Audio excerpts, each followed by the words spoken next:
About 5 million animals. That's how many sheep are officially in the U.S. right now. It might sound impressive, but in reality, it shows the industry isn't all that developed. For example, China has 160 to 170 million of these animals, and Australia 65 to 75 million. There are many reasons for such a small number of sheep in the U.S., but one of the biggest is the plain economic unprofitability of producing wool. For example, ranchers in Wyoming say that shearing one animal costs 3 times more than what they can sell the wool for. As a result, many farmers started dumping wool into rivers and fields. Yes, it sounds like a weird way to get rid of a resource that's not bringing in any profit. However, there's a plan behind this. The wool is being dumped exactly where it needs to go. Why do all this? Today we'll figure it out. All this weird dumping of wool in not-so-obvious places is happening in the western states of the U.S. And you know, the locals actually have their reasons for it. The glacial mass on the mountaintops of the West is shrinking fast, which creates serious risks for steady river flow during the dry summer months. For example, according to a recent study, the melting of the Nisqually Glacier in Washington state and several other high-altitude glaciers in the country's northwest can only make up for the reduced runoff until the end of the 21st century, after which river water supplies will become even more unstable. This glacier sponge effect used to ensure a steady flow of water into the riverbed, but the spring runoff has become short and powerful, which doesn't allow the floodplain lands to fully soak up moisture. At the same time, irrigation is developing rapidly. Water collected in canals and pumped from rivers is used to irrigate fields and industrial farms, leaving the floodplain with no chance to soak up the meltwater and rain. Since the waters drain so quickly, it doesn't have time to linger in the floodplain and replenish underground aquifers, and instead rushes further down the slope, eroding the banks and carrying away tons of sediment. Besides, poor livestock grazing is one of the main reasons rivers degrade. The constant presence of cattle in floodplains leads to massive removal and compaction of vegetation. USGS studies show that continuous grazing destroys biological soil crusts, communities of lichens, mosses, and cyanobacteria that play an important role in stabilizing the ground and protecting it from wind and water erosion. In places where animals regularly trample riverbanks, loose soil gets washed away instantly, speeding up the deepening and widening of channels. What's even worse for the rivers and their floodplains is if you see a scene like this: animals grazing near the waterway. Plus, people have put up a dam there. Because of these structures, rivers no longer flood the way they used to. In summer and spring, the water that once left its banks and spread fertile mud across the floodplain now stays trapped behind the dam. As a result, all the big particles, such as sand, clay, and silt, settle inside the reservoir, and further downstream, almost pure water comes out, which starts slicing through the riverbed like a knife, deepening the channel and forming steep drop-offs instead of sloping banks. Without regular flooding, the floodplain stops getting fresh layers of fertile soil. Neither tons of nutrient-rich silt nor meadow grass seeds make it to the banks anymore. The soil gets depleted, plants thin out, and at the slightest rain, water immediately washes the loose earth right into the river. Gradually, the river carves deeper into the floodplain, cutting off its connection with the meadows. Now it flows in a narrow channel, and the former floodplain stays dry and forgotten, stripped of both water and life. You could say that almost every dam has a negative impact on rivers and their floodplains, and there really are a lot of dams in the western U.S. The exact number's hard to pin down, but you can safely say it's in the 4 digits, thousands of dams. Bad news already for the waterways, but that's not the whole story, since the western U.S. is basically wildfire territory. Just imagine. Data from the National Interagency Fire Center shows that between 1997 and 2020, around 87% of all wildfire area in the U.S. happened in the western states. From 2012 to 2022, for example, California had an average of 1.2 million acres burned by fires. Oregon had 499,000 acres, Washington 400,000 acres, Montana 600,000 acres, and Idaho 800,000 acres. Overall, the West Coast burns at an insane scale every year. Meanwhile, these fires seriously damage rivers and their floodplains. During floods, the floodplain loses its plant cover. Trees, shrubs, and grass get destroyed by fire. All of this normally helps stabilize the soil. So after a fire, the floodplain turns into an unstable place that doesn't absorb rain or any other water at all. Instead, we get the erosion we already mentioned.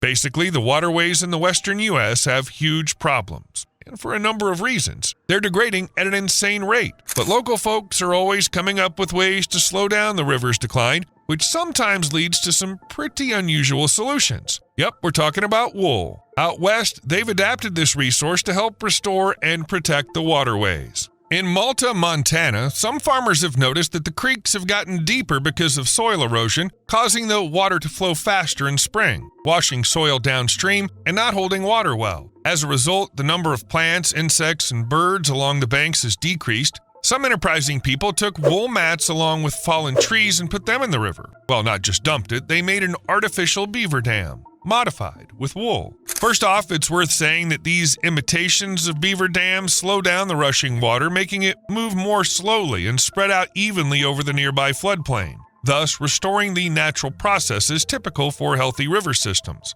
When water slowly spreads across the floodplain, it gets a lot more time to gradually soak into the soil. As a result, underground aquifers get replenished. This is especially valuable in dry areas where surface runoff is usually minimal and a lot of water is lost through evaporation. Floodplains then begin to act again like a natural sponge that holds moisture. Moreover, wool mats and elements from fallen trees provide effective bank stabilization and prevent erosion. These materials physically hold soil particles in place, stopping water flow from washing them away. As a result, there's a noticeable drop in the formation of gullies, cliffs, and unwanted silt buildup, which helps keep the landscape intact. Slowing down the water also helps sediments build up and bring back fertile soil. When the flow speed drops, the water loses its power to carry fine soil particles and sand. Instead, these particles settle on the floodplain, which means even a waterway badly damaged by erosion gradually recovers.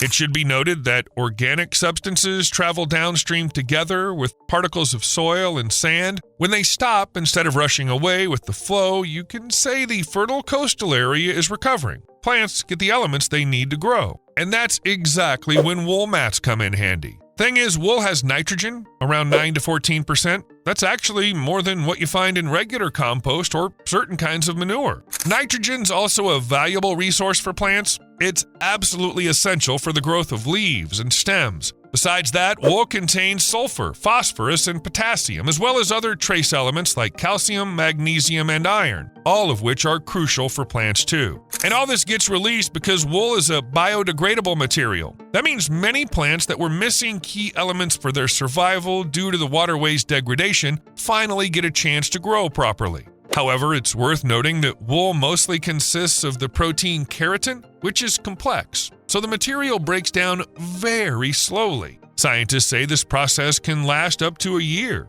You might say that's a bad thing, but actually slow decomposition is even a good thing because that way plants have a steady source of useful nutrients for a long time. Besides that, wool has an amazing ability to soak up and hold water up to 20 to 30 times its own weight. You could say it's like a sponge that first gathers water, then slowly lets it go. In the end, it turns out that the degraded river still gets some water. It literally soaks into the wool. Then comes the dry season, during which the water disappears from the waterway. However, it doesn't vanish from the wool, which gradually releases everything it managed to hold on to.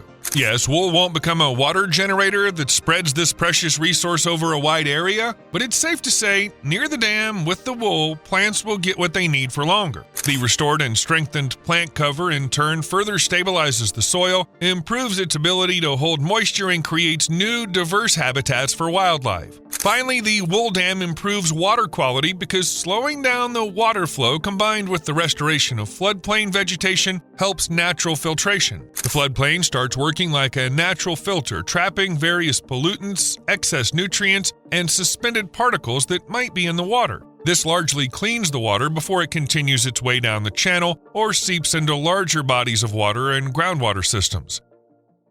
In Montana, in another town called Belgrade, wool is used in a different way. Farmers made filter pillows out of it. It's pretty simple. You just need to place the bag at the bottom of a stream, then reinforce it at several key spots with wooden stakes or branches. After that, the pillow starts working on its own without any extra help. In water, the woolen device swells up and gains the ability to slow down the rushing flow, catch particles of silt, sand, and plant seeds, and then gradually release the stored moisture back into the soil. Basically, the solution does exactly what reduces river erosion and helps restore waterways. Besides that, these pillows contain all the elements we talked about earlier, and they slowly release them, boosting the fertility of the surrounding soil. Another wool-based solution can be used not only for restoring floodplains, but also for bringing any land back to its original state. These are wool pellets. The process of making them starts with using so-called waste wool. This could be low-quality wool, scraps, or stuff that's not suitable for the textile industry.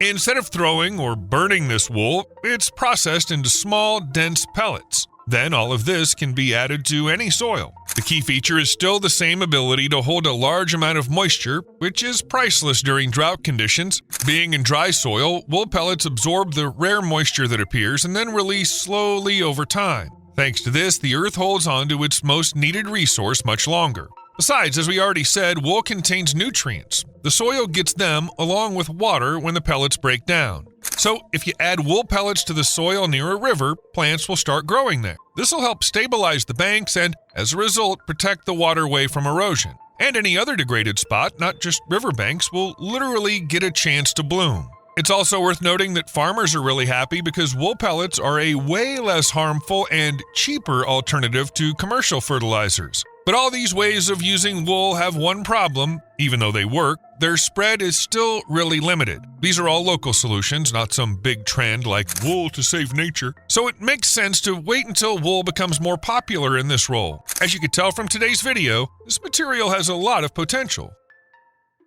Another solution is used way more actively, and it brings festive vibes. Yes, Christmas trees. They've also been adapted to help save waterways. After the holidays, the collected Christmas trees are cleared of all decorations and trimmed of any overly long branches. Then each one is laid down near the shore. The lower, wider part of the trunk faces upstream, while the branches form a fan-shaped barrier that slows the water flow, catching suspended particles and helps sediment settle right at the base of the shore. As sediment builds up, this living wall grows taller, creating good conditions for coastal plants to take root, while the wood itself gradually breaks down, feeding microbes and invertebrates, which further strengthens the ecosystem and helps hold the soil in place from washing away. In Pennsylvania, this technology was tested by experts from Stroud Water Research Center and Brandywine Conservancy on the tributaries of the Brandywine River, where after installing tree reinforcements, they managed to cut erosion intensity by almost half in the very first season.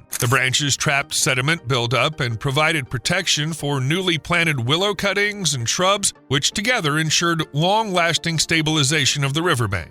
That said, it's important to mention that Christmas trees are mainly used not to save rivers, but to restore and protect shoreline areas by lakes, seas, and oceans. For instance, this solution proved its worth at Castle Park Reserve Point in Michigan. There, in man-made dunes after heavy storm surges, trees were placed in shallow sand furrows, proving to be as effective as classic sand fences and way more affordable. Research showed that on steep slopes, tree branches caught about 95% of the sand compared to expert-made barriers, and using free materials made the project economically viable.